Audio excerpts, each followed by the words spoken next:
Humans and welcome back to humanities. आज के इस वीडियो में हम कवर करेंगे chapter number 8 regional aspirations from your book number 2 of political science class 12th। ये वीडियो दोनों सीबीएसई बोर्ड एग्जाम्स और सीयूईटी एंट्रेंस एग्जामिनेशन के लिए है। सो आप बेझिझक पूरी वीडियो एंड तक देख सकते हैं। हम हर एक चीज लाइन बाय लाइन एक्सप्लेनेशन के साथ चलेंगे। एनसीईआरटी से ही मैंने ये नोट्स बनाए हैं एंड इसके थ्रू हम पूरा चैप्टर समझेंगे। आपको भी मैं एडवाइस करती हूँ to take a register and your book एकदम ऐसे ही और साथ साथ नोट्स बनाते जाओ, because the more you write the more you will be able to memorise stuff. Clear है? तो हम साथ में पूरी तैयारी करेंगे इस चैप्टर की। Let's quickly get started. चलिए, chapter number 8 regional aspirations. As usual सबसे पहले हम चैप्टर की हेडिंग समझेंगे। हेडिंग क्या कहना चाह रही है?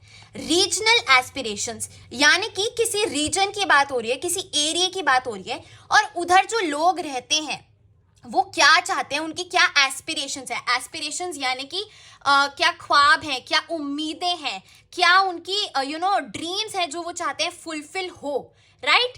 From the government, from the society, from the political process, जो developmental चीजें हैं, economical चीजें हैं, हर एक एस्पेक्ट में जो लोगों की एस्पिरेशंस है उस स्पेसिफिक रीजन की, उसका मतलब होता है रीजनल एस्पिरेशंस। अब भैया हम कौन सी रीजनल एस्पिरेशंस की बात करें? ऑब्वियसली हम इंडिया में रहते हैं तो इंडियन अप्रोच हम देखेंगे रीजनल एस्पिरेशंस को लेके।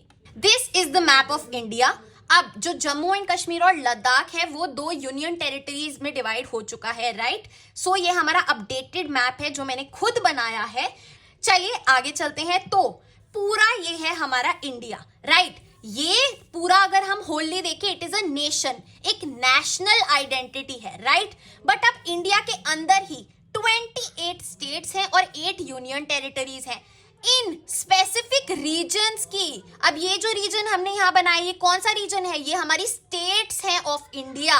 ये हमारी कौन सी रीजन्स की बात हो रही है? जो इंडियन स्टेट्स और यूनियन टेरिटरीज हैं, जो इंडिया के अंडर स्पेसिफिक रीजन्स हैं, उनकी एस्पिरेशंस की बात हो रही है, not as India whole. India whole तो नेशन है और ये रीजन है। तो रीजनल एस्पिरेशंस, इंडिया के अंदर जो रीजन्स है उनके एस्पिरेशंस की बात हो रही है।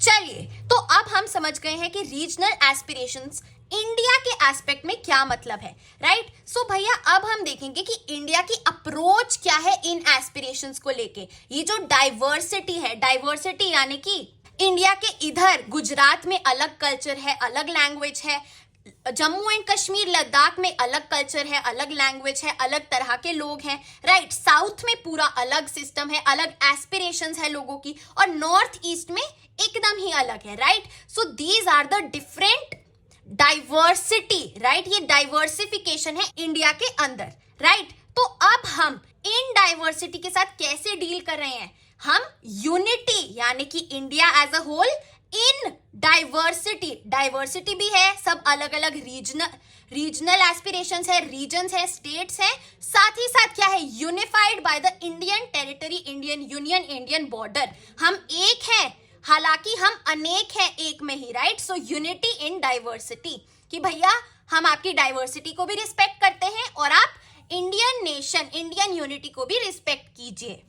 So Indian nationalism means to balance unity and diversity. Unity India as a whole, diversity regions की अपनी जो aspirations है, जो उनका culture है, जो उनकी language है, right? वो हम बैलेंस करके चलेंगे, किसी को भी ओवर पावर होने नहीं देंगे, दोनों को लगे कि हाँ हमारी वैल्यू हो रही है, वी आर रिस्पेक्टेड। क्लियर है? सो इस डेमोक्रेटिक अप्रोच के साथ इंडिया ने रीजनल एस्पिरेशंस को डील किया, opposed to those adopted in European countries, जहां पे वो कल्चरल डाइवर्सिटी को as a threat to the nation देखते थे कि ये तो बहुत ज्यादा हानिकारक है हमारे नेशन के लिए, क्योंकि ये रिवोल्ट करेंगे और ये हमारे नेशन से अलग होना चाहते हैं और फिर हमारा नेशन छोटा हो जाएगा और ये एक अलग नेशन बन जाएंगे, ऐसा देखा जाता था। बट इंडिया ने एक डेमोक्रेटिक अप्रोच लगाई कि भैया इन रीजन्स में भी political expressions of regional aspirations को कंसिडर करा जाएगा, माना जाएगा। यानी कि जो यहाँ के लोग हैं वो कैसा लीडर चाहते हैं, उनकी इच्छा से ही जो हमारी डेमोक्रेसी होती है for the people, of the people, by the people, वो मेंटेन रहेगी एंड उनकी सारी एस्पिरेशंस को फुलफिल किया जाएगा, right? So democratic politics allows parties and groups to address the people on basis of their regional identity, their aspiration and their regional problems. इन सब पे equal focus किया जाएगा अंडर द स्पेसिफिक रीजन, ताकि उन्हें left out feel ना हो या उन्हें ऐसा फील ना हो कि हमारी डेवलपमेंट रुक गई है, हमारी प्रोग्रेस रुक गई है और हमें इग्नोर किया जा रहा है नेशनल यूनिटी के नाम पे। क्लियर है? So adequate attention will be given to the regional problems, right? अच्छा भैया, ये है हमारा रीजनल एस्पिरेशंस या फिर रीजन या फिर स्टेट्स की बात करें, और यहाँ है हमारा national unity, nation as a whole. अब इनके बीच में क्या करना है? बैलेंस स्ट्राइक करना है। भैया अगर नेशनल यूनिटी के चक्कर में इन चीजों को एडिक्वेट अटेंशन नहीं मिल पाई तो क्या होगा? जो लोग हैं इन रीजन के वो बहुत ज्यादा एजिटेट हो जाएंगे, रिवोल्ट करने लगेंगे, गुस्सा हो जाएंगे, राइट? एंड यहीं पे अगर बात करें कि रीजन्स को ज्यादा अटेंशन दी जा रही है but national unity, nation as a whole को ज्यादा प्रेफरेंस नहीं मिल रही है, तो अगेन वो एक बहुत ज्यादा लॉस वाली सिचुएशन होगी, because after all we are part of an Indian union. Therefore इन दोनों के बीच में जो political conflict over power, rights, separate existence जो होता आया है, हम उसको पढ़ेंगे कि स्टेट्स या फिर रीजन्स और नेशन एज अ होल के बीच में जो कॉन्फ्लिक्ट्स चले हैं, जो इश्यूज आए हैं, उसको हम इस चैप्टर में डील करेंगे। Coming on to the second topic, areas of tension. इधर एक जिस्ट दिया गया है, एक समरी दी गई है कि भैया कैसे क्या क्या हुआ और हम कौन सी स्टेट्स की बात करेंगे, राइट? तो सबसे पहले एरियाज ऑफ टेंशन में आता है जम्मू एंड कश्मीर। ये आप सबको पता है, इसमें external as well as internal हमारा थ्रेट रहा है। एक्सटर्नली पाकिस्तान के साथ जब से इंडिपेंडेंस हुआ है तो पाकिस्तान ने कश्मीर को अपना बताया है और इंडिया कहते हैं कि नहीं ये हमारे अंडर है। और इंटरनली भी जो कश्मीरी पीपल चाहते हैं वो क्या है भैया? About the regional aspiration. Clear है? सो सबसे पहले हम ये कवर करेंगे चैप्टर में। उसके बाद नॉर्थ ईस्ट में भी काफी सेपरेटिस्ट मूवमेंट्स हुई हैं in the areas of Nagaland and Mizoram. उसके बाद साउथ की बात करें तो बहुत सारी द्राविड़ मूवमेंट्स हुई हैं for a separate country itself, right? ठीक है, strong movements demanding separation from India. अब आगे चलते हैं, mass agitations on the basis of language, linguistic basis. यानी कि देखो, अब पूरा जो इंडिया का एरिया है वहां पे इधर इस चंक में कुछ लोग गुजराती बोलते हैं, यहाँ पे मराठी बोलते हैं, राइट? बट वो एक ही स्टेट का पार्ट है, तो ज्यादा अच्छे से कोऑपरेशन नहीं हो पा रही है, कल्चरल और एथनिक कॉन्फ्लिक्ट हो रहा है। तो क्या किया जाएगा? इनको अलग स्टेट में बना दीजिए, गुजराती स्पीकिंग पीपल की एक स्टेट और मराठी स्पीकिंग पीपल की एक स्टेट, ताकि उनको ऐसा ना लगे कि उनका कल्चर डिप्राइव हो रहा है या फिर उन्हें थ्रेटन्ड फील हो दूसरे कल्चर से। सो ऐसा ही किया गया। लैंग्वेज के बेसिस पे बहुत सारी स्टेट्स को बनाया गया, जैसे कि आंध्र प्रदेश, महाराष्ट्र, कर्नाटका, गुजरात, और फिर सबसे लेट 1966 में पंजाब एंड हरियाणा, राइट? आगे देखेंगे छत्तीसगढ़, उत्तराखंड, झारखंड, इनको भी बाद में कार्व आउट किया गया। ये हम चैप्टर 1 में पढ़ चुके हैं, राइट? इसी बुक के आगे चलते हैं। फिर क्या हुआ भैया? हिंदी को जब ऑफिशियल लैंग्वेज बनाया गया तो उस पर भी बहुत सारी ऑपोजिशन हुई। क्या हुआ? साउथ के लोगों ने एंटी हिंदी प्रोटेस्ट शुरू कर दिए, स्पेशली इन तमिलनाडु। हाउएवर जो नॉर्थ ऑफ इंडिया के लोग थे, रीजन्स थे, वो इसके हित में थे, यानी देवर प्रो हिंदी। तो लैंग्वेज एक बहुत बड़ा आई वुड से इशू रहा है इंडिया की रीजनल फॉर्मेशन में, राइट? क्योंकि वही एक माध्यम है जिससे पूरे through out India communication, administration, economic integration, सारे फंक्शंस कंडक्ट किए जाते हैं, राइट? सो दस द चैलेंजेस ऑफ डाइवर्सिटी, ये जो चैलेंजेस थे, चैलेंजेस यानी कि जो प्रॉब्लम्स थे, they were met by redrawing the internal boundaries of the country। कैसे हमने इन challenges को overcome किया? by making separate states। जो लोग चाहते थे, जो रीजनल एस्पिरेशंस थी, उसके बेसिस पे जो हमारा आज फाइनल मैप है वो है because of the history of our Indian nation based on language and culture, clear है? चलिए अब हम आते हैं अपने पहले रीजन जो इशू में था, which is Jammu and Kashmir. तो उसको समझने के लिए पहले हम जम्मू एंड कश्मीर का मैप देखेंगे जो बुक में दिया गया है। अब देखो, क्योंकि बुक्स अपडेट नहीं हुई हैं एनसीईआरटी की, अब यहां से ये पूरा area, this is our Jammu and Kashmir and this is our Ladakh, दोनों ही यूनियन टेरिटरीज बन चुकी हैं after the removal of article 370 by our prime minister Narendra Modi ji. Clear है? So this is the updated part, but पूरा मैप जम्मू एंड कश्मीर का और लद्दाख का ऐसा बनता है। क्लियर है? तो अब हम समझेंगे कि कहाँ कैसे कॉम्पोजिशन था, कैसे लोग रहते थे, जो उनका रिलीजन था, जो उनकी लैंग्वेज थी। क्लियर है? तो सबसे पहले 3 social and political reasons, Jammu, Kashmir और लद्दाख। क्लियर है? यहाँ जम्मू एकदम नीचे है, तो वो क्या है, फुट हिल्स है, प्लेन्स है, और वहां पे कौन लोग रहते हैं, Hindus, Muslims, Sikhs and various languages बोली जाती हैं। राइट? यहाँ आप अगर वैष्णो देवी गए हैं तो जम्मू में है, कटरा के पास है Vaishno Devi, that comes under Jammu. Clear है? फिर चलते हैं कश्मीर पे। भैया the heart of Kashmir is the Kashmir valley. ठीक है? श्रीनगर जो कैपिटल है। कश्मीरी स्पीकिंग मुस्लिम्स हैं यहाँ पे मेजोरिटी में, और माइनॉरिटी में Kashmiri speaking small Hindu. Clear है? चलिए अब लद्दाख पे आते हैं, जो मेजर रीजन है, माउंटेनियस है एंड बहुत ज्यादा लिटिल पॉपुलेशन है because of the high altitude. Right? कौन रहते हैं यहाँ पे, बुद्धिस्ट। आपने बहुत सारे मंक्स देखे होंगे राइट लद्दाख में।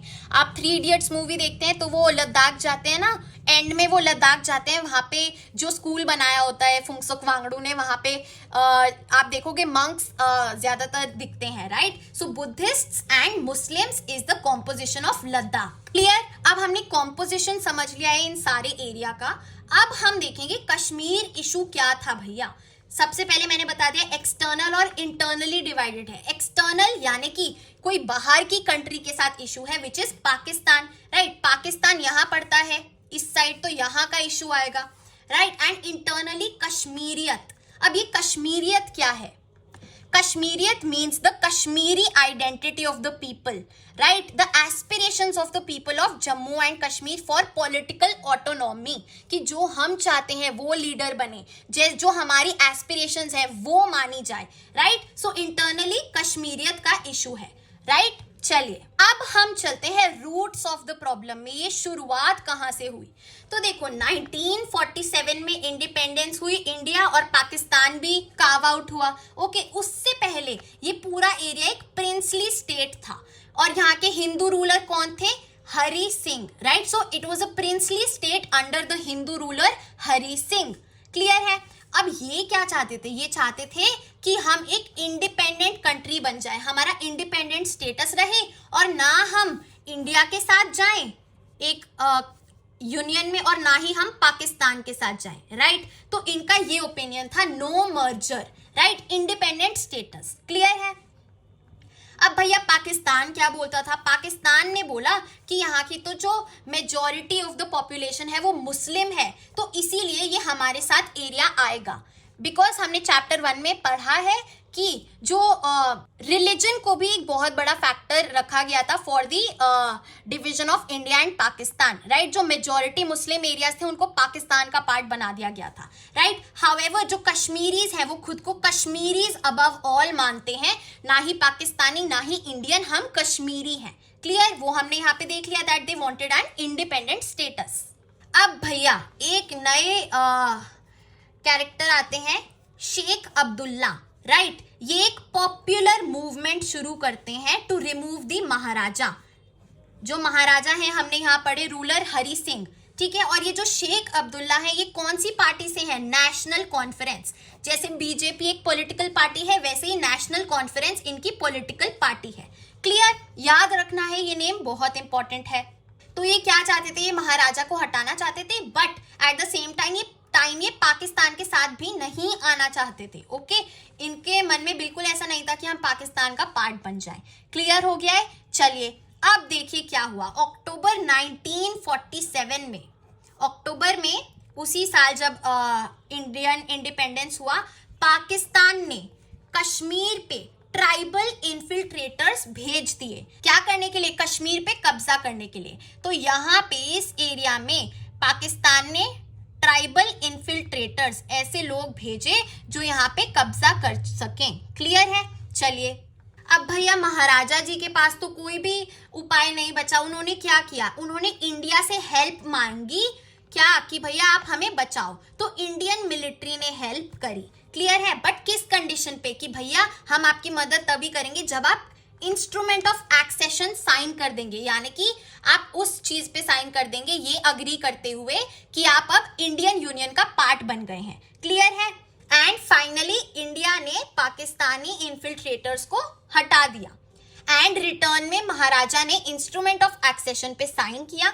बट यहाँ पे एक बहुत बड़ा क्लॉज ये था कि जब सिचुएशन नॉर्मल हो जाएगी तो जो जम्मू एंड कश्मीर के पीपल हैं, उनके जो लोग हैं, वो क्या चाहते हैं उनका ओपिनियन लिया जाएगा एंड अकॉर्डिंगली आपका पॉलिटिकल स्टेटस डिटरमाइन किया जाएगा। यानी कि regional aspiration of the people will be considered after the situation is normalized. Clear है? ये था हमारा इंस्ट्रूमेंट ऑफ एक्सेशन। अब शेख अब्दुल्ला बन गए प्राइम मिनिस्टर। प्राइम मिनिस्टर यानी कि सीएम। उस टाइम उस रीजन के जो जैसे आज के दिन चीफ मिनिस्टर है, तब प्राइम मिनिस्टर बोलते थे, इन मार्च 1948। ऑल्सो आपकी क्लैरिटी के लिए, शेख अब्दुल्ला जो हमारी नेशनल कॉन्फ्रेंस पार्टी से थे, वो कांग्रेस के काफी क्लोज थे, क्योंकि ये जो पार्टी है ये एक सेक्युलर ऑर्गेनाइजेशन थी, यानी कि ये कोई रिलीजन में बिलीव नहीं करती थी, सबको इक्वल ट्रीट करती थी। And he was himself a personal friend of many leading nationalist leaders including Nehru ji. Clear है? सो कांग्रेस के साथ काफी अच्छा इनकी फ्रेंडशिप थी। ठीक है भैया, चलिए फिर इंडिया ने बोला कि आपको एक ऑटोनॉमस स्टेटस दिया जाएगा, यानी कि हम आप पे कंप्लीटली वो नहीं कर रहे हैं कि आप एकदम ही इंडियन यूनियन का पार्ट बन गए हैं। आपके पास खुद की ऑटोनॉमी है, खुद की फ्रीडम है, राइट? आप इंडियन लॉज एंड ऑर्डर्स पे तभी अग्री कर सकेंगे जब आप चाहेंगे, राइट? सो काफी ज्यादा ऑटोनॉमी का मतलब समझिए कि भैया खुद की सोवेरेंटी, खुद की पावर। ठीक है, इनके पास खुद की पावर है। एकदम ये नहीं है कि जैसे बाकी स्टेट्स हैं जो इंडियन सेंट्रल गवर्नमेंट कहेगी वही करना पड़ेगा, राइट? इनको एक ऑटोनॉमस स्टेटस दिया गया जो कि एक एक्सेप्शनल केस है। Now coming on to the external and internal disputes. बाहर वाला मैंने बताया पाकिस्तान के साथ, और इंटरनल जो लोग हैं वो क्या चाहते हैं। चलिए, तो सबसे पहले एक्सटर्नल, भैया पाकिस्तान क्लेम कि Kashmir belongs to Pakistan itself, right, not India. ठीक है, शुरू से बोला है भैया कि कश्मीर वैली हमारा पार्ट है। ठीक है, फिर क्या किया गया इसके लिए? ट्राइबल इन्वेजन हुआ 1947 में, जो अभी हमने पढ़ा। तो इसके दौरान क्या हुआ? One part of Kashmir illegal occupation के अंडर आ गई, यानी कि it was occupied illegally by Pakistan and it was called Azad Kashmir. Clear है? एक हिस्सा कश्मीर का कैप्चर कर लिया during the tribal invasion of 1947। Talking about the internal dispute, भैया status of Kashmir within Indian union, ये एक बहुत बड़ा डिस्प्यूट था कि स्टेटस है क्या। हम कंप्लीटली ऑटोनॉमस भी नहीं है भैया, क्योंकि हम इंडियन यूनियन का पार्ट हैं, राइट? सो ये स्टेटस था the special status given under article 370। Article 370 क्या बोलता है भैया? Article 370 gives greater autonomy to Jammu and Kashmir compared to other states of India. Clear है? जैसे कि Kashmir has its own constitution and all the provisions of the Indian constitution are applicable only by the assent of the state. अगर Jammu and Kashmir चाहता है तो ही उस पर लागू होगी, right? So provisions of the Indian constitution depend on the assent of the state. Clear है? सारे प्रोविजंस एप्लीकेबल नहीं है जम्मू एंड कश्मीर पे। ये था article 370, but now it has been repealed, it has been removed. अब ये कैसे किया गया था? ये भी काफी ज्यादा पॉलिटिकली कंट्रोवर्शियल एक टॉपिक है, क्योंकि ये हुआ था काइंड ऑफ इनडायरेक्टली, जब स्टेट प्रेसिडेंट्स रूल के अंडर थी, और इसीलिए जो लेजिस्लेटिव असेंबली थी वहां की वो एब्सेंट थी, और प्रेसिडेंट ने अपने उनकी जगह खुद ये एसेंट देके आर्टिकल 370 रिमूव कराया गया एंड इस पे भी खुद पे बहुत ज्यादा कंट्रोवर्सीज हुई हैं, राइट। तो अब ये आर्टिकल 370 रिमूव हो गया है। तो इंटरनली क्या डिस्प्यूट्स थे भैया? दो तरीके के लोग हैं। पहला सेट क्या बोलता है कि इसके कारण आर्टिकल 370 के कारण नो फुल इंटीग्रेशन, ना तो हम इंडिया का पार्ट कंप्लीटली बन पा रहे हैं, राइट, और ना ही हम इंडिपेंडेंट हैं। तो ये एकदम बीच की सिचुएशन हो गई है। इसको हटा देना चाहिए, आर्टिकल 370 को हटा देना चाहिए ताकि हम भी और बाकी स्टेट्स की तरह डेवलप हो पाए और एकदम इक्वली यूज उठा पाए of the Indian laws, right. और दूसरी तरफ जो दूसरा सेट ऑफ पीपल था वो कहते दैट हमें नॉट इनफ ऑटोनॉमी, ये जो आपने हमें नाम नाम की ऑटोनॉमी दे दी है ये बिल्कुल काफी नहीं है। हमें वापस से जो पहले बोला था कि जम्मू एंड कश्मीर के लोगों का वोट लिया जाएगा, उनका ओपिनियन पूछा जाएगा कि वो क्या चाहते हैं, वो किया जाए। तो सबसे पहले डिमांड फॉर प्लेबिसाइट, यानी कि a vote by the people of Jammu and Kashmir, उन सबसे एक ओपन वोट लिया जाएगा, लोग क्या चाहते हैं और मेजॉरिटी बेस पे डिसाइड किया जाएगा। उसके बाद ग्रेटर स्टेट ऑटोनॉमी, हमें ज्यादा ऑटोनॉमी दी जाए, हमें ज्यादा पावर दी जाए, right. And institutionalism of democracy is uneven, कि आपकी बाकी स्टेट्स में तो इतना अच्छा डेमोक्रेटिक प्रोसेस है, इतनी अच्छी फंक्शनिंग है, बट जम्मू एंड कश्मीर में ऐसा नहीं हो रहा है, बहुत ज्यादा ही अंडर डेवलप्ड हम बात करें डेमोक्रेसी का नेचर है। क्लियर है? So these were the external and internal disputes. चलिए अब हम चलते हैं politics since 1948 after Sheikh Abdullah became the so called PM या फिर सीएम। उन्होंने काफी सारे लैंड रिफॉर्म्स इनिशिएट करे और काफी अदर पॉलिसीज निकाली for the welfare of Kashmiri people. Clear है? बट इसके कारण देखो, पहले तो उनकी सेंट्रल गवर्नमेंट कांग्रेस से बहुत अच्छी बातचीत थी, बट फिर एक कॉन्फ्लिक्ट अराइज हो गया, राइट। किस चीज पे? About the status of Kashmir, उनकी सेंट्रल गवर्नमेंट के साथ नहीं बनी and therefore he was dismissed in the year 1953। उनको हटा दिया गया और उनको डिटेंशन में रखा for a number of years. अब फॉलोइंग 1953 से 1974 तक कांग्रेस पार्टी का बहुत सारा इन्फ्लुएंस रहा है on the Kashmiri political status. Clear है? जो कश्मीर की पॉलिटिक्स चली है पूरी स्टेट की, इनफैक्ट जम्मू एंड कश्मीर, वहां पे कांग्रेस का बहुत ज्यादा रोल रहा है। अच्छा जी, अब इसके बाद जब ये हो गया, जब शेख अब्दुल्ला को डिसमिस कर दिया, तो कौन सी पार्टी है जो गवर्न कर रही है वहां पे? पार्टी तो सेम है, नेशनल कॉन्फ्रेंस वही पार्टी है, बट उसका एक समझ लो बहुत छोटा फॉर्म, क्योंकि जो उसका मेजर लीडर था शेख अब्दुल्ला, उसको तो हटा दिया गया, राइट। तो बची हुई पार्टी आपकी पावर में है with active support of Congress, क्योंकि अब कांग्रेस का ही पूरा हाथ है जो चल रहा है उधर, राइट। एंड बाद में जाके ये मर्ज भी हो गई कांग्रेस के साथ। So Congress plus National Conference was the government that time. Clear है? चलिए उसके बाद काफी सारे अटेम्प्ट्स थे कि भैया शेख अब्दुल्ला के साथ हम एक अग्रीमेंट करें, फाइनली जो स्टेटस है कश्मीर का उस पे हम एक सेम फुटिंग पे आ सकें। तो ये अग्रीमेंट हुआ between Sheikh Abdullah and government of India in the year 1974 by Indira Gandhi. Clear है? सो वापस Sheikh Abdullah National Conference party से ही आए और 1977 में वो जीते भी election and he was elected as the CM. Clear है? चलो भैया अब क्या होता है, 1982 में शेख अब्दुल्ला की डेथ हो जाती है एंड उनके सन फारूक अब्दुल्ला बन जाते हैं चीफ मिनिस्टर। अब क्या होता है, अब वापस जो पहले शेख अब्दुल्ला के साथ हुआ, उनको डिसमिस कर दिया सेंट्रल गवर्नमेंट ने, वैसा ही सेम होता है फारूक अब्दुल्ला के साथ। He was dismissed by the governor, right. And फिर कौन पावर में आ रहा है? Again national Conference party, but उसका एक ब्रेक अवे फैक्शन, जो बचा हुआ हिस्सा है वो पावर में आता है for a short brief period. Clear है? चलिए अच्छा भैया अब इतना कुछ हो गया, लोग क्या कहेंगे? जो रीजनल एस्पिरेशन है वो क्या है? The dismissal of Farooq Abdullah's government due to intervention of the central government, right. इससे क्या होगा? बहुत लोगों में गुस्सा आएगा, रिजेंटमेंट होगी, एंगर होगा, right. So this led to resentment in Kashmir कि भैया आप ही इंटरफेयर करे जा रहे हो हमारे पॉलिटिक्स में, जो आप चाह रहे हो वही हो ही जा रहा है, राइट। सो जो कॉन्फिडेंस लोगों में आया था after the agreement between Sheikh Abdullah and Indira Gandhi, वो अब पूरा ही खत्म हो गया।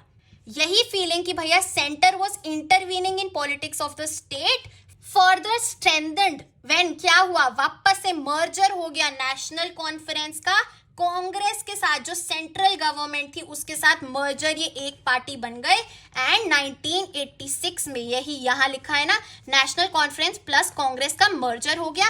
एंड और रिजेंटमेंट जो था वो बढ़ गया, क्योंकि अगेन वही इनडायरेक्टली सेंट्रल कंट्रोल है जम्मू एंड कश्मीर पे। अब क्या हुआ इसके बाद, इंसर्जेंसी एंड आफ्टर, समझिए 1987 में असेंबली इलेक्शंस हुए। वहां पे ये जो एक मर्जर था नेशनल कॉन्फ्रेंस और कांग्रेस का, वो बहुत ज्यादा तादाद से जीत गया, राइट। बहुत मेजोरिटी वोट से ये पार्टी जो मर्जर था वो जीत गया। एंड वापस से Farooq Abdullah became the CM. But लोगों ने क्या किया, लोगों ने क्या कहा, that the results did not reflect popular choice. भैया हम तो ये चाहते ही नहीं थे, किसने किए हैं इतने वोट, राइट। तो ऐसा बोला गया कि ये जो पूरा इलेक्शन प्रोसेस था वो रिग्ड था, वो एक स्कैम था, राइट। जो फाइनल वोट्स थे उनको ऑब्वियसली टैम्पर किया गया है। So it led to popular resentment, resentment यानी कि रिवोल्ट, लोग नहीं चाहते कि ऐसा हो, right. Opposition from the people itself due to the inefficient administration within the state and election process rigged। Clear है? अच्छा जी, अब इसके बैकग्राउंड में क्या होता है, rise of an insurgency, insurgency यानी कि एक रिवोल्ट, एक mutiny. So by 1989 militant movement शुरू हो जाते हैं कश्मीर में for a separate Kashmiri nation, कि भैया हमें अलग नेशन चाहिए। एंड ये जो मिलिटेंट्स थे, जो इंसर्जेंट्स थे, जो लोग ये रिवोल्ट कर रहे थे, वो ऑब्वियसली पाकिस्तान से उनको मॉरल सपोर्ट, मटेरियल सपोर्ट और मिलिट्री सपोर्ट मिल रहा था, बिकॉज आफ्टर ऑल पाकिस्तान भी चाहता है कि कश्मीर उसके पास आ जाए। क्लियर है? So this was the insurgency. अच्छा भैया, अब इसको कंट्रोल करने के लिए क्या हुआ, प्रेसिडेंट्स रूल लगा दिया गया उधर, and under control of armed forces. जो आर्म्ड फोर्सेस हैं, अब ये एरिया पूरा AFSPA, armed forces special protection act के अंडर आ गया। तो भैया 1990 ऑनवर्ड्स कश्मीर में वायलेंस तो चलता ही रहा, कभी इंसर्जेंट्स की तरफ से यानी कि मिलिटेंट मूवमेंट की तरफ से, एंड कभी आर्मी की तरफ से इन रिटेलिएशन टू दिस। क्लियर है? So this was the environment of the state of Jammu and Kashmir. 1987 के बाद असेंबली इलेक्शंस होते हैं 1996 में। अब सिर्फ और सिर्फ नेशनल कॉन्फ्रेंस थी, वो जीत जाती है, and Farooq Abdullah is again in power. And अब मुद्दा उठता है डिमांड फॉर रीजनल ऑटोनॉमी का, कि हमें अपनी खुद की पावर चाहिए, एक और ज्यादा ऑटोनॉमस स्टेटस चाहिए। ठीक है, उसके बाद बहुत फेयर इलेक्शंस होते हैं 2002 में, एंड इसके कारण जो नेशनल कॉन्फ्रेंस पार्टी थी वो हार जाती है, एंड इसके रिप्लेसमेंट में कौन सी पार्टी आ जाती है, Peoples Democratic Party and Congress coalition government. Clear है? आई बात समझ में? So this was the politics of Kashmir till the year 2002। अब भैया लोग क्या चाहते हैं, सेपरेटिज्म एंड बियॉन्ड। 3 तरीके के सेक्शंस हैं। स्ट्रैंड नंबर 1 कि भैया हमें एक सेपरेट कश्मीरी नेशन चाहिए, ना हमें इंडिया भाता ना हमें पाकिस्तान भाता। ठीक है। Second stand, Kashmir to merge with Pakistan, कि भैया हमें पाकिस्तान के साथ मर्ज होना है। And third stand, third group जो कह रहा है greater autonomy within Indian union, कि हम इंडियन यूनियन के साथ खुश हैं बट हमें और ज्यादा आजादी दी जाए, ऑटोनॉमी दी जाए। क्लियर है? So these were the 3 groups, 3 opinions of the Kashmiri people in total. So this was all about Kashmir. देखिए, not only are there diversities of all kind, ठीक है, religious भी है, cultural भी है, linguistic भी है, ethnic भी है, tribal भी है, but there are also divergent political aspirations, अलग अलग opinions है लोगों के, but फिर भी the plural and secular culture of the state has remained largely intact. Right? So Jammu and Kashmir is one living example of plural society and politics. अब हम चलते हैं अपने नेक्स्ट टॉपिक पे, which is पंजाब। बहुत ज्यादा इंसाइटफुल है। इंदिरा गांधी जी का जो असैसिनेशन हुआ वो भी इसी के अंडर आएगा। ध्यान से सुनिए, एक कहानी की तरह समझेंगे। चलिए, सो अब चलते हैं पंजाब की ओर। चलिए, पंजाब तो भैया पंजाब स्टेट का सोशल कॉम्पोजिशन, जो वहाँ पे लोगों का आई वुड से पॉपुलेशन, जो कल्चर, लैंग्वेज, वो सब 2 बार चेंज हुआ है। सबसे पहली बार तो पार्टीशन के टाइम, क्योंकि ये एक ऐसा रीजन था जो बहुत ज्यादा ही इम्पैक्ट हुआ था during the time of partition. And दूसरी बार जब हरियाणा और हिमाचल प्रदेश को कार्व आउट किया गया आउट ऑफ पंजाब इटसेल्फ, सो 1966 में। तो दीज वर द 2 इवेंट्स जब social composition of the Punjab state was changed, entirely changed, right. चलिए, ये हमने समझ लिया है। अब हम समझते हैं शुरुआत कैसे हुई पंजाब में पॉलिटिक्स की। तो अकाली दल 1920 में फॉर्म हुआ था and it was the political wing of Sikhs. Clear है, आई बात समझ में। And this was the one which led the movement for the formation of a Punjabi Suba, कि भैया हमें अलग से एक पंजाबी सूबा चाहिए, एक स्टेट चाहिए पंजाब की, राइट, जिसमें सिख मेजॉरिटी हो। क्लियर है। फिर 1966 में लिंग्विस्टिक लाइंस पे पंजाब को रीऑर्गेनाइज किया गया पंजाबी स्पीकिंग के बेसिस पे।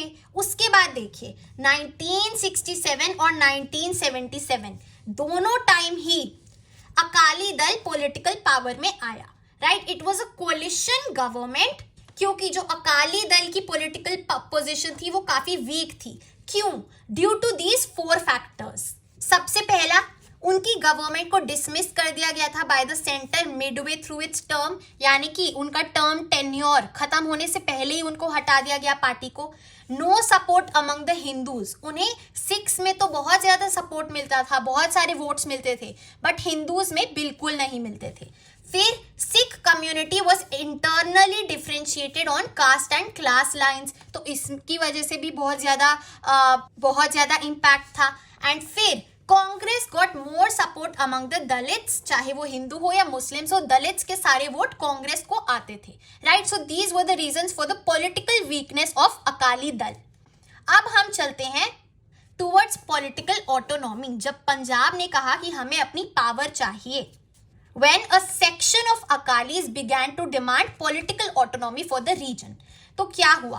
आनंद Sahib resolution in the year 1973 was passed. Anandpur Sahib क्यों बोला गया है? क्योंकि it was the result of the conference at Anandpur Sahib in 1973. Clear है? तो उसी के नाम से रेजोल्यूशन बना दिया गया। इस रेजोल्यूशन से क्या हुआ? What was the result? It asserted regional autonomy, कि भैया पंजाब को उसकी खुद की रीजनल ऑटोनॉमी मिलेगी जहां वो खुद पॉलिटिकली पावर में आएगा, right. And it redefined centre state relationship. Clear है? सेंटर स्टेट रिलेशनशिप यानी कि फेडरलिज्म को रीडिफाइन किया गया, कि कितना हाथ रहेगा सेंट्रल गवर्नमेंट का, कितना इंटरफेयर कर सकती है, right. The resolution also spoke of the aspirations of the Sikh कौम यानी कि community, the Sikh people as the whole, उनकी aspirations के बारे में वो क्या चाहते थे। And it declared the goal of attaining बोलबाला of the Sikhs, बोलबाला यानी कि dominance, hegemony of the Sikhs in Punjab। Clear है?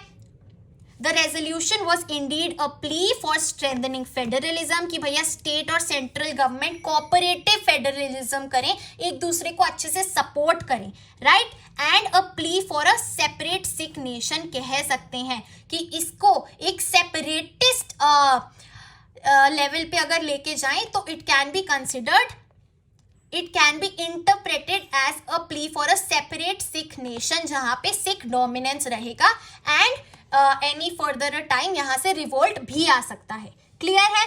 ये जो रेजोल्यूशन था आनंदपुर साहिब, ये सिख मासेस यानी कि सिख लोगों तक तो एक लिमिटेड वे में ही पहुंचा था, ज्यादा लार्ज एक्सपेंस नहीं था इसका कि सबको पता है और सब बहुत खुश हैं, राइट। अब कुछ साल बाद जब 1980 में अकाली गवर्नमेंट को डिसमिस कर दिया गया था, तो अकाली दल ने एक मूवमेंट लॉन्च करी on the question of distribution of water between Punjab and neighbouring states of Haryana, right. और ये किसकी बात हो रही है? SYL, जो सतलुज यमुना लिंक है उसकी बात हो रही है. So a section of religious leaders raised questions on the autonomous Sikh identity, secession from India कि भैया हम इंडिया से हट जाएं, एक अपना खुद का नेशन क्रिएट करें, यानी कि क्रिएशन ऑफ खालिस्तान. क्लियर है. So this was one of the major issues at that time. आज के दिन भी यहाँ पे जो कंट्रोवर्सी हुई थी, सिद्धू मूसेवाला का जो गाना आया था SYL, वो इसी पे बेस्ड था. क्लियर है, राइट. चलिए अब हम देखेंगे साइकिल ऑफ वॉयलेंस. ये जो मूवमेंट हुई, ये जो सक्सेशनिस्ट इंटेंशंस आए, ये कैसे फ्रेम होता गया. सो लीडरशिप ऑफ द मूवमेंट, पहले अकाली दल मॉडरेट्स के पास थी, अब एक्सट्रीमिस्ट आर्म्ड इंसर्जेंसी के पास पहुंच गई. यानी कि जो अकाली दल के लीडर्स थे वो मॉडरेट तरीके, यानी कि नेगोशिएशंस, अग्रीमेंट्स, इन पे डिपेंडेंट थे. एक्सट्रीमिस्ट्स होते हैं जो सीधा वॉयलेंस का आई वुड से रूप लेते हैं, राइट. सो आर्म्ड इंसर्जेंसी यानी कि वॉयलेंट म्यूटिनी या फिर revolt. So these militants made their headquarters in Golden Temple. Golden Temple में जाके इन्होंने अपना हेडक्वार्टर बनाया आर्म्ड फोर्सेस का, एंड इसको गोल्डन टेम्पल को एक आर्म्ड फोर्ट्रेस में बदल दिया जहां पे अंदर मिलिटेंट्स बैठे हैं अपने वेपन्स के साथ. क्लियर है. अब भैया क्या हुआ रिटेलिएशन में, जून 1984 में गवर्नमेंट ऑफ इंडिया ने लॉन्च किया operation blue star, which was army action into golden temple. कि भैया हम गोल्डन टेम्पल में जाके इन सारे आर्म्ड इंसर्जेंट्स को हटा देंगे, भगा देंगे, right. So this was the operation blue star. फिर इसके बदले में क्या हुआ भैया, 31 अक्टूबर 1984 को प्राइम मिनिस्टर इंदिरा गांधी को असैसिनेट कर दिया गया बाय हर बॉडीगार्ड्स देमसेल्व्स, जो कि सिख थे, राइट. तो उनके बॉडीगार्ड्स ने ही उन पे हमला किया and she was assassinated on 31 October 1984. Clear है. अब भैया इसके रिटेलिएशन में, इसके बदले में वायलेंस अगेंस्ट सिख कम्युनिटी चालू हो गया पूरे देश में. ठीक है, 2000+ Sikhs were killed in the national capital Delhi, जो एकदम सेंटर था क्योंकि प्राइम मिनिस्टर वहां रिजाइड करते थे, and 100+ Sikhs in other parts of the country. तो ये एक बहुत ही ब्रूटल वायलेंस था अगेंस्ट सिख कम्युनिटी. अब भैया सिख कम्युनिटी को क्या प्रॉब्लम आई, उनके इश्यूज क्या थे कि government took a long time in restoring normalcy and not effectively punishing the perpetrators. कि भैया गवर्नमेंट ने इतनी देरी क्यों लगाई कि सब कुछ नॉर्मल हो, उन्होंने तभी कोई मूवमेंट क्यों नहीं लिया, राइट. एंड जिन्होंने ऐसा किया, इतना वायलेंस क्रिएट किया अगेंस्ट द कम्युनिटी, उनको पनिशमेंट क्यों नहीं मिली. अब भैया 1984 में राजीव गांधी सन ऑफ इंदिरा गांधी बन गए न्यू प्राइम मिनिस्टर. अब उन्होंने एक डायलॉग इनिशिएट किया, एक अग्रीमेंट, एक नेगोशिएशन करी with moderate Akali leaders, and in July 1985 वो एक अकॉर्ड पे पहुंचे, Rajiv Gandhi Longowal accord, also known as the Punjab accord. Rajiv Gandhi और लोंगोवाल कौन है, ये है Harchand Singh Longowal, the then president of Akali Dal. Clear है. इन्होंने एक अकॉर्ड साइन किया और उस अकॉर्ड के मुताबिक क्या क्या रिजल्ट निकला देखते हैं. सबसे पहले भैया Chandigarh would be transferred to Punjab. उसके बाद एक कमीशन बिठाया जाएगा to resolve Punjab Haryana border dispute, ये था प्रोविजन. उसके बाद एक ट्रिब्यूनल भी सेटअप किया जाएगा to decide Ravi Beas river dispute, right. फिर कॉम्पनसेशन और ट्रीटमेंट मिलेगा to those who were affected in the violence, and then withdrawal of AFSPA in Punjab. जो आर्म्ड फोर्सेस थे उनको हटाया जाएगा, एंड कॉन्सिक्वेंटली जो armed forces special protection act है वो भी रिमूव होगा, right. So these were the provisions of Rajiv Gandhi Longowal accord या फिर पंजाब अकॉर्ड. अब भैया कहने में तो सब आसान होता है, ये जो पीस आएगा इवेंचुअली वो बहुत सालों में आएगा, राइट. सो क्या कॉन्सिक्वेंसेस थे. जो साइकिल ऑफ वायलेंस था वो डेकेड तक चला, 10 years, more than a stretch of 10 years ये वायलेंस चला. करप्शन और काफी सारे other axes were made by police, right. फिर वायलेशन ऑफ ह्यूमन राइट्स हुए इतने सारे. पॉलिटिकल फ्रैगमेंटेशन ऑफ अकाली दल में स्प्लिट आ गया.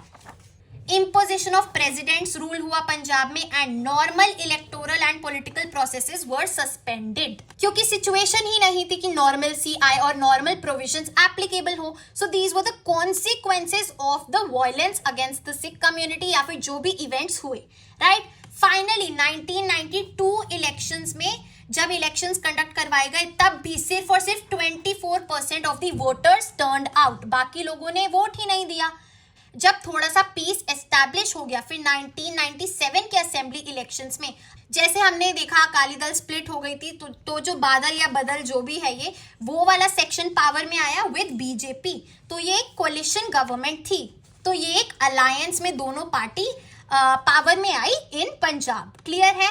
सो these were the first normal elections in the state in post military era, right? So 1997 के इलेक्शंस। क्लियर है? Again आपको CUET के पर्सपेक्टिव से भी पढ़ना है, तो जो इंपॉर्टेंट पार्टीज है, जो इंपॉर्टेंट ईयर्स है, उनको ध्यान में रखिए। सो हमारा पंजाब का टॉपिक हो गया है खत्म। अब हम आएंगे द नॉर्थ ईस्ट पे। चलिए, now coming on to the last topic which is the north east. North east India है हमारा 7 सिस्टर स्टेट्स का, right? We have Sikkim here, फिर यहाँ सबसे बड़ा असम है, ऊपर अरुणाचल प्रदेश, नागालैंड, मणिपुर, मिजोरम, त्रिपुरा एंड मेघालय। क्लियर है? चलिए, so India's gateway to south east Asia is the north east region, because यहाँ से फिर हमारा पूरा म्यांमार, इंडोनेशिया, सारा हमारा साउथ ईस्ट रीजन आ जाता है, राइट? चलिए, now the northeast Indian region has changed a lot since Indian independence 1947. चलिए, त्रिपुरा, मणिपुर एंड खासी hills of Meghalaya were erstwhile princely states। ठीक है भैया, यहाँ देखिए त्रिपुरा, मणिपुर एंड यहाँ मेघालय में खासी हिल्स वाला जो रीजन है, ये तीनों princely states थी before merging into India, right? And then they later merged with India after independence। Clear है? चलिए, talking about the political reorganisation, सारा ही एरिया, पूरा north east area has undergone political reorganisation. सबसे पहले Nagaland state was created in 1963, फिर Manipur, Tripura and Meghalaya in 1972 and Mizoram and Arunachal Pradesh in 1987। ये आपको 100% याद करना ही करना है। तो हम इसको सिंपली नेमोनिक्स से याद कर सकते हैं। सबसे पहले N, फिर MTM, राइट? मणिपुर, त्रिपुरा, मेघालय, फिर MA। ऐसे करके अगर थोड़ी हेल्प हो यू कैन टेक इट। अब after independence, after 1947, north east हमारा पूरा लैंडलॉक्ड रीजन बन गया। इधर चाइना है, यहाँ म्यांमार है, यहाँ बांग्लादेश है, राइट? इधर भूटान है, कोई भी कॉन्टैक्ट नहीं है ओशन से। फिर cut off from rest of India, because जैसे हमने बात करी, एक बहुत थिन 22 किलोमीटर्स का कॉरिडोर है जो कनेक्ट करता है इंडिया का जो मेजॉरिटी पार्ट है उसको नॉर्थ ईस्ट इंडिया से, right? So it was cut off from rest of India. Demographic changes आए, यानी कि पॉपुलेशन में चेंजेस आए काफी सारे। किस वजह से? Due to the influx of migrants from जो नेबरिंग स्टेट है, बांग्लादेश, म्यांमार, भूटान, यहाँ से लोग आके जो माइग्रेंट्स है वो हमारा नॉर्थ ईस्ट में शेल्टर ले लेते हैं। कॉम्प्लेक्स सोशल कैरेक्टर, बैकवर्डनेस, क्योंकि भैया कट ऑफ है रेस्ट ऑफ इंडिया से, वीक कम्युनिकेशन है एंड वास्ट इंटरनेशनल बॉर्डर है, because it is surrounded by all the international neighbours, right? ठीक है, चलिए। So because of all these reasons क्या हो रहा है? डिमांड आ रही है फॉर ग्रेटर ऑटोनॉमी की, हमें पावर मिले भैया, राइट? मूवमेंट्स हो रहे हैं of secession, of breaking out of India and forming your own nation, and opposition है अगेंस्ट द आउटसाइडर्स। आउटसाइडर्स यानी कि जो माइग्रेंट्स है या फिर इवन जो दूसरी स्टेट्स के लोग हैं in these regions, right? So these are the three I would say result of the problems which were created in this region. चलिए, now coming on to demands for autonomy, जो हमारा first result था। तो इसके लिए सबसे पहली चीज ये देखनी है कि भैया इंडिपेंडेंस के टाइम पे ये सारा रीजन असम कहलाता था। It was only one state Assam except Manipur and Tripura, जो हम पढ़ चुके हैं प्रिंसली स्टेट्स थी, right? So Manipur and Tripura को हटा के this whole region was known as Assam, one state only। Clear है? अब ये Assam was divided into non-Assamese and Assamese। अब भैया जो नॉन असमीज लोग थे उनको फील हो रहा था कि ये जो असमीज लैंग्वेज है ये हम पे थोप भी जा रही है, right? It was being imposed on us and they started to oppose, वो ऑपोजिशन करने लगे और प्रोटेस्ट करने लगे टू सेपरेट फ्रॉम आसाम, कि भैया जो हम नॉन आसामीज लोग हैं हमें अलग स्टेट बनाई जाए, right? We need to separate from Assam. इन्होंने क्या किया, they formed an eastern India tribal union which later became the all party hill leaders conference in 1960. Clear है?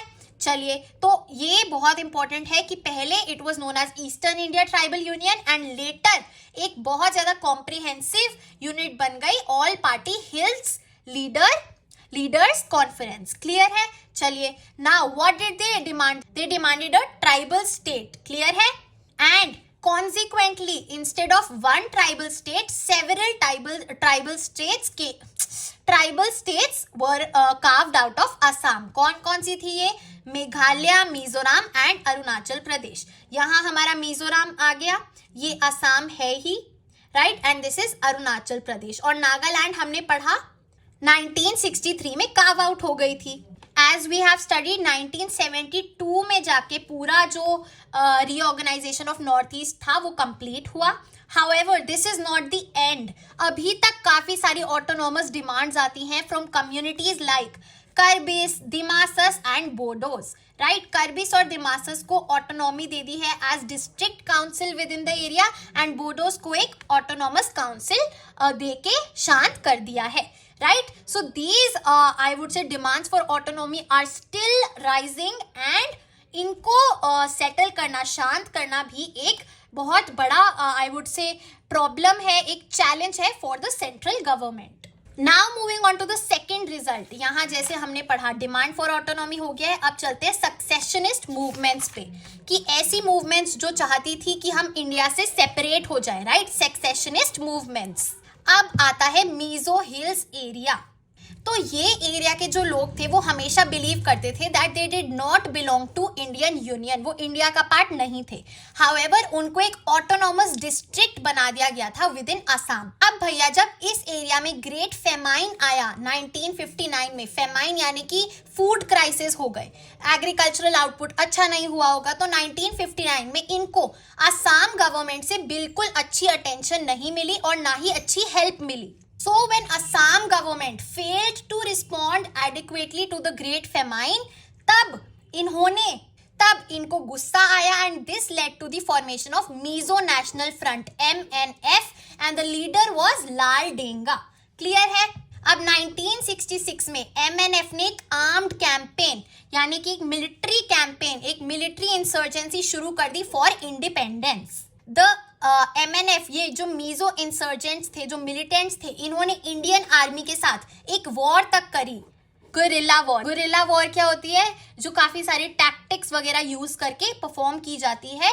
तो इंडियन आर्मी और मीजो इंसर्जेंट्स के बीच में गुरिल्ला वॉर हुई and this was the time जब मीजो इंसर्जेंट्स को east Pakistan यानी बांग्लादेश से सारा सपोर्ट मिल रहा था so that they can be independent. Right, अब भैया बदले में इंडियन आर्मी है, जो इंडियन सिक्योरिटी फोर्सेस हैं, वो काफी सारे रेप्रेसिव मेजर्स यूज कर रही थी कि हम इनको हरा सके. जो मीजो इंसर्जेंट्स हैं, इनका जो इंटेंशंस है वो फुलफिल ना हो पाए एंड इस चक्कर में काफी सारे कॉमन पीपल भी अफेक्ट हुए थे, विक्टिम्स बन गए थे इस रेप्रेशन के. सो इस टाइम पे आते आते और ज्यादा एंगर और एलियनेशन बढ़ गया मीजो हिल्स के लोगों में. राइट, फिर चलते हैं अग्रीमेंट पे. भैया 1986 में एक पीस अग्रीमेंट साइन हुआ between Rajiv Gandhi, the then prime minister, and the leader of the Mizo National Front, Laldenga. Clear है? Under this agreement Mizoram was granted statehood and CM बना दिया गया लाल डेंगा जी को. क्लियर है? चलिए, and today Mizoram is one of the most peaceful places in the region and has taken big strides in the direction of literacy and development. Similar scene हुआ नागालैंड के साथ. The story of Nagaland is quite similar to Mizoram except that it started much earlier and has not had a happy ending. ना इसकी अभी happy ending है और ना ही ये कुछ अभी अभी शुरू हुई. It was a long back story. So it was led by Angami Zafu Fizo. He was the leader. A section of the Nagas declared independence from India in 1951 itself. And फिर नागा नेशनल काउंसिल बनाया जो लड़ेगा, एक armed struggle करेगा for the independence of Nagas. Clear है? जैसा हमेशा से होता आया है, आर्म्ड इंसर्जेंसी तो नागा नेशनल काउंसिल बनाया गया, ठीक है। After a period of insurgency finally a section of Nagas signed an agreement with the government of India, but ये काफी सारे रेबल्स को एक्सेप्टेबल नहीं है and the problem still awaits a final solution. Clear है? This was the story of Nagaland. अब हम चलते हैं अपने तीसरे रिजल्ट पे, which is movements against outsiders. अब भैया ये आउटसाइडर्स कौन है? एक तरफ है लोकल कम्युनिटीज जो नेटिव्स हैं नॉर्थ ईस्टर्न रीजन के, राइट, जो वहाँ शुरू से रहते आए हैं, नेटिव पीपल है, लोकल कम्युनिटीज। और दूसरे हैं आउटसाइडर्स जो या तो इंडिया की ही दूसरी स्टेट से आए हैं, नॉर्थ और साउथ स्टेट से, या फिर जो फॉरेनर्स हैं जो नेबरिंग कंट्रीज से आए हैं, like Bangladesh, Mizoram, Bhutan, right, and other south east Asian Nations. अब जो लोकल कम्युनिटीज हैं वो किस चीज को प्रोटेक्ट करेंगे? अपने लैंड को, एम्प्लॉयमेंट अपॉर्चुनिटीज को और पॉलिटिकल पावर को। अगर ये सब प्रोटेक्शन करनी हो तो क्या करेंगे हम? और आउटसाइडर से इनको बचाएंगे, क्योंकि जितने आउटसाइडर्स आएंगे वो अपना क्लेम इन पे भी करेंगे, तो जो लोकल कम्युनिटीज है उनका शेयर कम हो जाएगा। This is the reason for movements against outsiders. तो सबसे फेमस मूवमेंट है असम मूवमेंट फ्रॉम 1979 टू 1985। अब भैया Bengali Muslim settlers from Bangladesh infiltrated into Assam. Clear है? वो माइग्रेट करके आ गए असम में। अब भैया क्या फियर है जो लोकल कम्युनिटीज है उनके मन में? That this will reduce indigenous Assamese to minority. हम खुद माइनॉरिटी बन जाएंगे, जो लोकल लोग हैं वहाँ के, जो नेटिव लोग हैं, और जो आउटसाइडर्स हैं वो वहाँ के मेजॉरिटी बन जाएंगे, राइट। तो क्या होगा? हमारे लिए तो लॉस है, और वैसे ही हमारे पास रिसोर्सेज इतने कम है, right. So due to other economic issues, ठीक है। तो क्या सोल्यूशन निकाला गया भैया? 1979 में आसू ऑल असम स्टूडेंट्स यूनियन बनाया गया, which started an anti foreigner movement. उसमें क्या बोला गया कि भैया 1951 से जो भी पहले आए हैं माइग्रेंट्स, वो तो चलो ठीक है, हम उनको अकोमोडेट कर लेंगे, बट जो 1951 के बाद आए हैं वो है illegal migrations and they have no title to stay in our area. Clear है? And they should be sent back to their own place. ठीक है भैया, चलो। The agitation followed many methods. Assamese लोगों का सपोर्ट लेना, मूवमेंट करना, वाइड स्प्रेड इसको फैला देना, राइट। और साथ ही साथ ट्रैजिक और वायलेंट इंसिडेंट्स भी हुए, जिसमें प्रॉपर्टी के साथ साथ ह्यूमन लाइव्स भी गई, राइट। ट्रेन्स को ब्लॉक किया गया, सप्लाई जो ऑयल सप्लाई था आसाम से बिहार तक, उसको भी रोका गया। So these were some of the initiatives which were took place in this regard. फिर फाइनली भैया 1985 में एक सेटलमेंट होती है, signing an accord known as the Assam accord, right.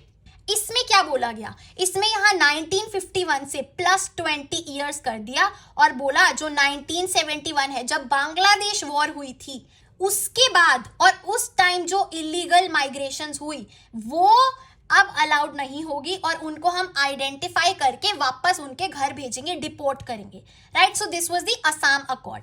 Clear है? चलिए, अब इसकी सक्सेस के बाद क्या हुआ?